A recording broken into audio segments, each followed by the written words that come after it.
Subscribe करें हमारे YouTube channel साधना gold को और पाएं वीडियोस सबसे पहले।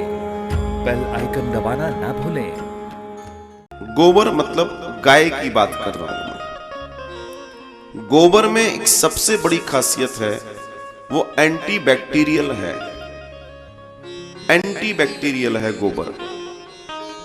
गोबर में दूसरी सबसे बड़ी खासियत है, गोबर अगर आपकी स्किन से संबंधित कोई भी आपकी समस्या है, त्वचा से संबंधित, तो आप देशी गौ माता के गोबर का उपयोग उस जगह पर करें, आपको 100% लाभ होगा। 100%। ये गौ माता के गोबर की विशेषता है। और वैसे दूसरी बात कहें आपको, गौ से निकला हुआ पदार्थ ही गौबर, गोबर, जिस बर की हम बात कर रहे हैं वो गौ से निकला, उसको गोबर कहा गया। बाकी को हम गोबर कहते हैं, वो गोबर नहीं है।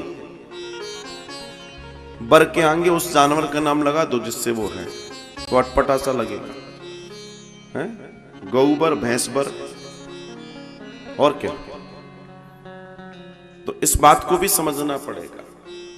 गोबर मतलब गौ माता का गोबर। ये दुनिया में एक ऐसा पदार्थ है जो इस अंतरिक्ष तक की यात्रा, जो अंतरिक्ष विज्ञान है, उसमें भी फायदा करता है। आकाश में जो ओजोन की परत है, जब कभी भी आप गोबर को देखना, अगर आप बहुत दृष्टि कभी गौर से देखिए, जब गौ माता ने गोबर कर दिया हो तो कुछ देर में उसके ऊपर एक धुंधली सी परत आ जाती है। धुंधली सी परत, एक लेयर आती है। वो जो धुंधली सी लेयर है, उस लेयर के वजह से जो ओजोन परत है आकाश में, जिसकी वजह से पराबैंगनी किरणें रोकी जाती हैं, वो ओजोन परत का निर्माण करती है। वैज्ञानिक सिद्ध कर चुके हैं इस बात को। गौ माता के गोबर की तासीर देखिए आप।